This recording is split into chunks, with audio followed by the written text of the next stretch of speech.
Hello student, welcome to my YouTube channel Sangharshi classes में मैं सभी स्टूडेंटों का हार्दिक स्वागत करता हूं। मैं आज आप लोगों के लिए वीडियो लेकर के क्लास के लिए, कौन सी क्लास के लिए? कक्षा 10 की क्लास के लिए। क्लास 10 वाले स्टूडेंटों से हमारा अनुरोध है, क्योंकि आपके एग्जाम बिल्कुल जस्ट पास में आ चुके हैं, इसीलिए मैं आज आप लोगों को लेकर के आया हूं 3 नंबर का क्वेश्चन।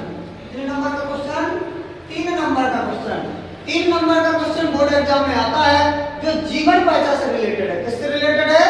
जीवन पहचान से रिलेटेड। तो जीवन पहचान से जो रिलेटेड है, ये 100% 3 नंबर का क्वेश्चन आता है। इसलिए हम अभी आप लोगों को अंतिम क्लास में आप लोगों को ये भी बताएंगे, इसके हाई स्कूल में आकर मोस्ट जीवन पहचान कौन कौन है। आकर हम ये आप लोगों को गद्य के टॉपिक से उठाया गया। किस टॉपिक से? गद्य के टॉपिक से। गद्य के टॉपिक से जो जीवन पहचान उठाया गया है, इसलिए 3 नंबर का क्वेश्चन गद्य से आता है और 3 नंबर का क्वेश्चन पद्य से आता है, जीवन पहचान। तो सबसे पहले आज हम आप लोगों को गद्य के जीवन पहचान में से एक टॉपिक लेकर के आए हैं, वो है आचार्य रामचंद्र शुक्ल का जीवन पहचान। आचार्य रामचंद्र शुक्ल का जीवन पहचान आप लोगों को, अब आप लोग कई लोगों ने हमसे ये कहा है, सर जी इसको याद कैसे करें, तरीका क्या है? हम लोग भूल जाते हैं।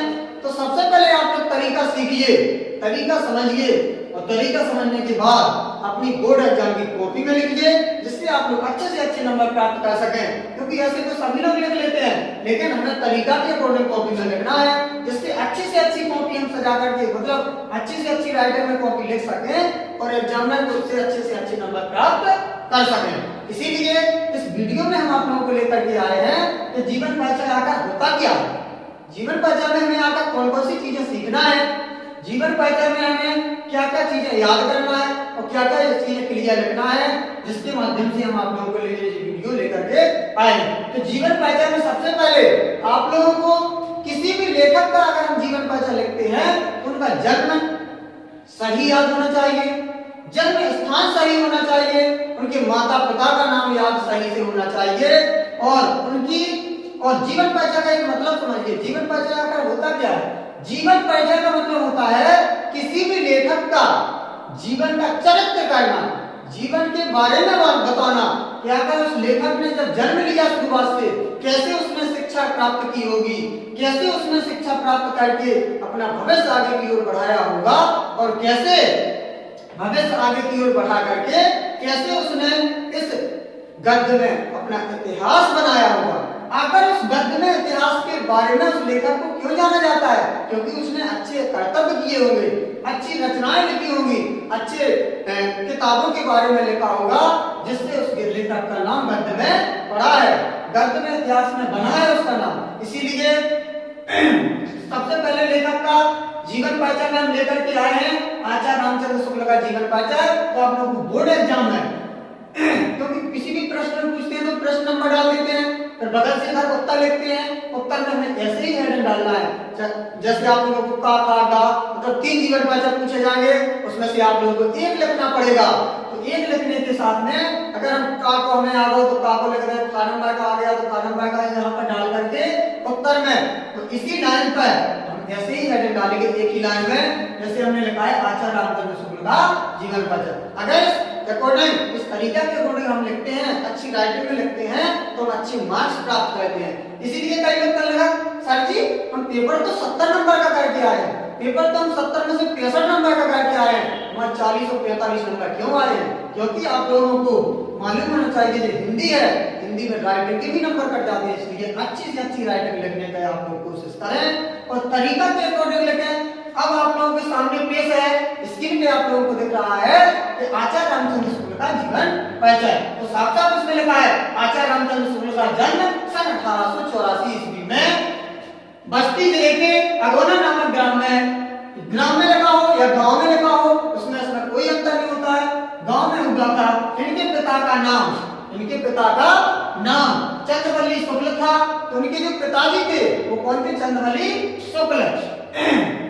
इसके बाद इन्होंने शिक्षा ग्रहण की होगी, तो एफए के बाद इनकी शिक्षा बीच में ही छूट गई थी, मतलब इनकी जो शिक्षा चल रही थी वो बीच में ही छूट गई थी, और उन्होंने सरकारी नौकरी कर ली।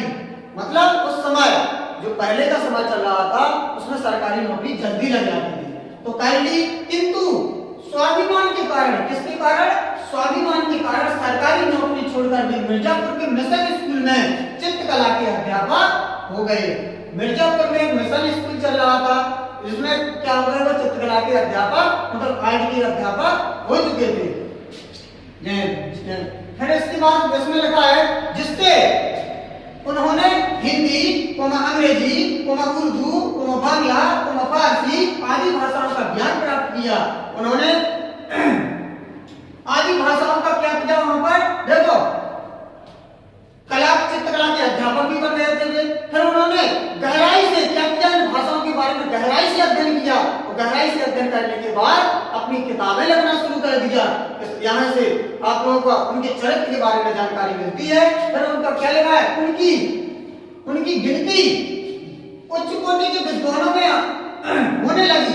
मतलब जब इन्होंने इतनी भाषाओं का ज्ञान प्राप्त कर लिया, इन्होंने इतनी भाषाओं का गहराई से अध्ययन प्राप्त कर लिया, तो उनका सभी विद्वानों से उच्च कोटि मतलब हाई लेवल के विद्वानों में इनकी गिनती आने लगी।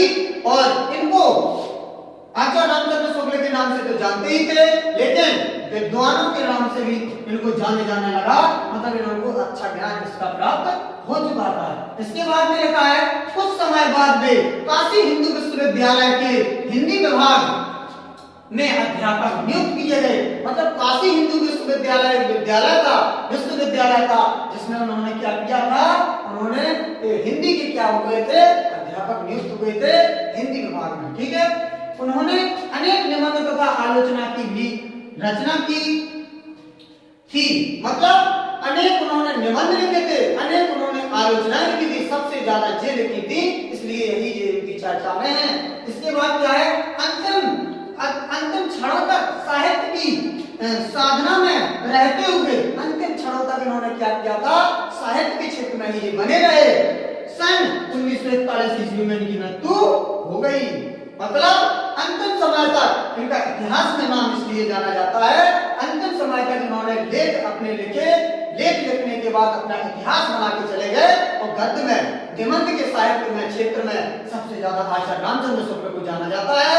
आलोचना के क्षेत्र में भी इनको अच्छी तरीके से जाना जाता है, इसलिए बताया गया है कि निबंध के क्षेत्र में, आलोचना के क्षेत्र में आचार्य रामचंद्र शुक्ल को सबसे ज्यादा अच्छी तरीके से जाना जाता है। तो आप लोगों को इस प्रकार से क्या सीखना है? इस प्रकार से आप लोगों को सीखना है कि हमें किसी लेखक का जीवन परिचय किस प्रकार से सीखना है, तो अपनी लैंग्वेज में सीखना है। हमने अपनी भाषा में आप लोगों को लिख करके यहाँ पर बताया है, इसी प्रकार से आप लोगों को इस भाषा में सीखना है। कई लोग कहते हैं सर जी हम किताब पढ़ते हैं, किताब में हमें जीवन परिचय इतना बड़ा दिखाई देता है, हमें वो चीज याद नहीं होती है। तो हमें आप लोगों को बताना इसके माध्यम से हम आप लोगों को अवगत कराना चाहता हूँ कि हिंदी अपनी भाषा है, हमें अपनी भाषा में क्वेश्चन का आंसर सीखना जरूरी है। जो पॉइंट उससे मिलते हैं, पॉइंट तो वही लेकर के चलना है। जो काम उन्होंने किया है हमें वही काम दिखाना पड़ेगा, लेकिन हमें थोड़ा अपनी भी भाषा का उसमें प्रयोग करना है, जिससे हम उसको जल्दी से जल्दी याद कर सकें और याद करके हम अपने पेपरों में अच्छी तरीके से लिख सकें। तो जब एग्जाम में कॉपी चेक करेगा, अगर इस माध्यम से लिखी होगी तो आप लोगों को अच्छे नंबर भी दिए जाएंगे। और इसलिए हिंदी में एक विशेष ध्यान में, राइटिंग पर विशेष ध्यान में। राइटिंग अगर आपकी अच्छी होगी तो आपके कोई भी बीच में नंबर नहीं काटे जाएंगे, आपके नंबर में कटौती नहीं की जाएगी। जी होता है इसका रूल। इसलिए आप लोगों को इसी सरल भाषा में याद करना है कुछ जीवन परिचय। लेकिन अभी क्या है, ये तो आ गया आपका जीवन परिचय। इसके बाद उसमें क्वेश्चन में साफ साफ लिख कर दिया जाता है निम्न लेखकों में से किसी एक लेखक का जीवन परिचय लिखते हुए उनकी किसी एक कृति का वर्णन कीजिए। तो कृति में आप ध्यान दें स्टूडेंट, कृति में चाहे निबंध लिख दोगे आप लोग, चाहे आलोचना के बारे में लिख दोगे आप लोग, चाहे उपन्यास के बारे में आप लोग लिख सकते हो। लेकिन अगर कृति लिखी तो कृति में कुछ भी लिख सकते हो। अगर उन्होंने साफ साफ लिख करके कह दिया कि उनके एक निबंध का वर्णन कीजिए तो उन्हें निबंध ही लिखना पड़ेगा। हमारी आलोचना नहीं चलेगी, हमारे उपन्यास नहीं चलेंगे। इसलिए स्टूडेंट आप लोग ध्यान दीजिए। इसके बाद ये आप लोग नोट कर लीजिए। अगर नोट नहीं किसी को करना है तो आपकी स्क्रीन पर देख रहे हैं, आप स्क्रीनशॉट भी ले सकते हैं। समझ में आया? इसीलिए आप लोग इसका स्क्रीनशॉट भी ले सकते हैं। इसके बाद हम आप लोगों को निबंध बताने के लिए जा रहे हैं। इनके निबंध लिखवाएंगे। निबंध आता है इन्होंने कौन कौन लिखे हैं, आलोचना इन्होंने कौन कौन लिखी है, मोस्ट लिखवा दे रहे हैं आप लोगों का। आप लोगों को वो चीज याद करनी है, क्योंकि इनकी आप लोगों ने मृत्यु पढ़ ली थी। मृत्यु के जस्ट बाद हमने आप लोगों को क्या बताया था, कुछ कृतियां सीखी जाती है। क्या सीखी जाती है, कृतियां। अब कृतियां ये होती क्या है, कृतियां में हमने आप लोगों को बताया था निबंध भी होते हैं, गद्य में आलोचना भी हो सकती है, उपन्यास भी हो सकते हैं। इसके बाद में और कोई भी चीजें आ सकती है, कोई कहानी से रिलेटेड भी आ सकता है। मतलब इसका मतलब होता क्या है, कृतियां होती क्या, मतलब उस लेखक ने लिखा क्या है, उस लेखक ने अपना इतिहास कैसे बनाया, आखिर वो गद्य में चर्चित क्यों हुआ। तो इसका मतलब होता है कि उसने किताबें आखिर कौन कौन सी लिखी हैं, किसके बारे में लिखा है। जिसके आप लोगों को कृतियों के बारे में जानकारी होगी कि आखिर कृतियां होती क्या है, कृतियां या कृतियां लिख देते हैं, ठीक है। इसके बाद कृतियों में आप लोगों को निबंध देखने को मिल रहे हैं। निबंध में आप लोगों को चिंतामणि, विचार रीति, ये आप लोगों को 2 निबंध हमने मोस्टली बता दिए हैं। देखिए सीख लो के काम चल जाता है, क्योंकि इसमें पूछा है क्वेश्चन में हमने आप लोगों को बता ही दिया कि किस प्रकार से पूछा जाता है क्वेश्चन। आलोचना में आप लोगों को दिख रहा है कि रश्मि मानसा और इसके बाद में त्रिवेणी, मतलब 2 आलोचना है। इसके बाद हमने आप लोगों को बताया था कुछ हम मोस्टली जीवन परिचय बताने के लिए आप लोगों को जा रहे हैं, जिसे आप लोग सीख लेना, इनमें से एक जीवन परिचय पेपर में जरूर मिलेगा। इसके बाद आप लोगों को मोस्टली आचार्य रामचंद्र शुक्ल का तो हमने लिख करके बताया ही है, तो किताब में आप जयशंकर प्रसाद का भी सीख लेना अपनी भाषा में, डॉक्टर राजेंद्र प्रसाद का सीख लेना। इसी प्रकार से आप लोगों को 3 जीवन परिचय आप लोग सीख लेते हो तो गद्य का 3 नंबर का क्वेश्चन पक्का हो जाता है। समझ में आई स्टूडेंटों?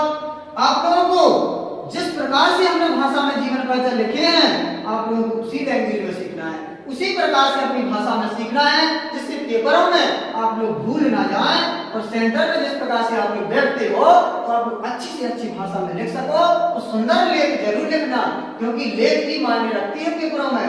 इसीलिए आप लोग जल्दबाजी ना करें, कृपया टारगेट से लिखने की कोशिश करें और अच्छी राइटिंग में लिखें, अच्छे लेखों में लिखें, जिससे आप लोग अच्छे से अच्छे नंबर प्राप्त कर सके। कुछ लोग स्टूडेंट ये कहते हैं सर जी हम लिख करके आए, हमारे नंबर कैसे कट गए, हमारे 3 नंबर का जीवन परिचय में 2 नंबर के दिए एग्जाम में। एग्जाम में कि आप लोगों से कोई स्पेशल बुराई नहीं होती है, एग्जाम में जी कहता है, ये सोचता है कि हम तो स्टूडेंटों को पूरे में पूरे नंबर देने की कोशिश करें, लेकिन आप लोग गलतियां अगर कहीं पर कर जाते हो तो एग्जाम में वहां पर नंबर काट देता है।